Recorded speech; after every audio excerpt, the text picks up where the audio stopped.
My name is Robert Toth, and I usually start off by telling I'm a Southerner with a northern accent because I started in New York, New Jersey area, and I came here about 15 years ago in Salisbury. And so anyway, this is going to be like 30 years of my life, peak moments in about 20 minutes, and then after that it's going to be followed with a DVD, which is a kind of a documentary sort of. Anyway, okay, Jesse, I guess you can go to the next one. All right, I kind of Newark. I was a graduate of the Newark School of Fine and Industrial Arts, and it was close to New York, where I studied in Art Student League in New York, and also in Provincetown in Massachusetts. And so it's kind of like that was the area where I went to school and was brought up.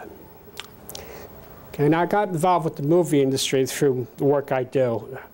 MGM has contacted me for the Amityville Horror. This was going back a while back, I guess around 1978, I believe. And I got to meet the set decorator. It was kind of an interesting experience, and that led to other movie industries like Miramax, 20th Century Fox, and recently Columbia with a sculpture of Charles Darwin that's in a movie with Angelina Jolie. Anyway, it's all, we'll show you that as, you know, after this presentation.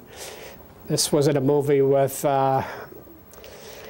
Sigmund Freud. This was a movie to do with psychiatrist, a dysfunctional family, and anyway, they wanted this for a for the desk of a psychiatrist. So that's my Sigmund Freud. So that happens quite a bit. They like to have their props for the movie set. So it's been a good experience for me. Yes. Then in my travels with my work, it's taken me to a lot of places where we met celebrities. On the left here is Dan Truitt, who was in the original movie Sound of Music, and Weatherman.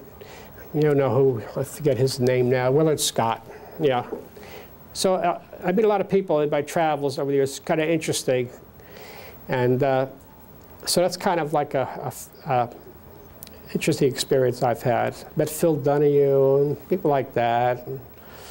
Okay, this was a movie, Scary Movie 3 with Leslie Nielsen. Now that was originally this sculpture was this was Andrew Jackson. That was originally done for the Jackson Society here in Salisbury, and then it found its way into this movie, which was kind of a comedy. And it was, they needed it for the east wing of the White House. And Leslie Nielsen played the president. It was kind of interesting. I think they destroy things, so it was they just break things and all. Sometimes these things they order 2 or 3 of them because they get destroyed sometimes. This was an interesting connection with Theodore Edison. He was the last surviving son, Thomas Edison. And I went to him when I was working on a portrait of his father, in which he endorsed it and helped me. And we sold that sculpture through the Edison Historic Site in West Orange. And it ended up in a lot of places. In Japan, apparently Edison was just worldwide known. So that ended up in quite a few places, I'm happy to say. And Theodore was very helpful to me there. And then they took that little sculpture, which was only like 9 inches, and they blew it up to 8 foot for this parade float that they bring out every February. His birthday is February, and so this parade is in Florida, which was his summer home. And so he's a big hero there. And so they bring this, they have this parade, and this bulb lights up, and it leads the parade every February. So that's coming up again.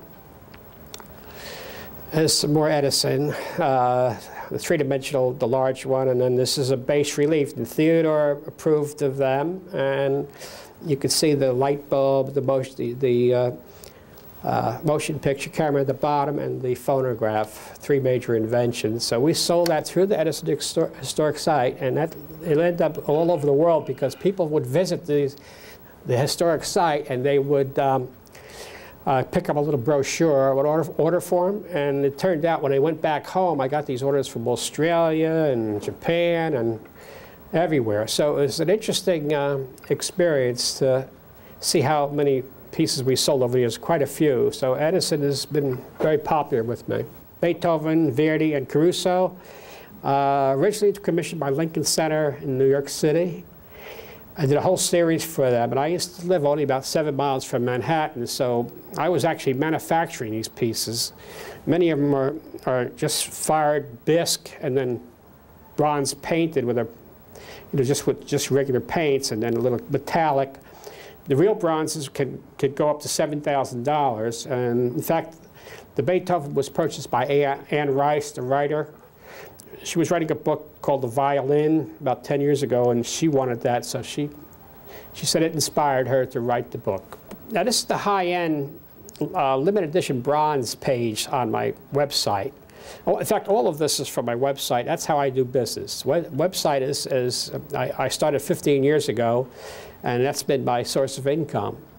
And people purchase these things through the website, through keywords. If someone types in Google, let's say Einstein sculpture, Einstein sculpted bust, you'll come to me.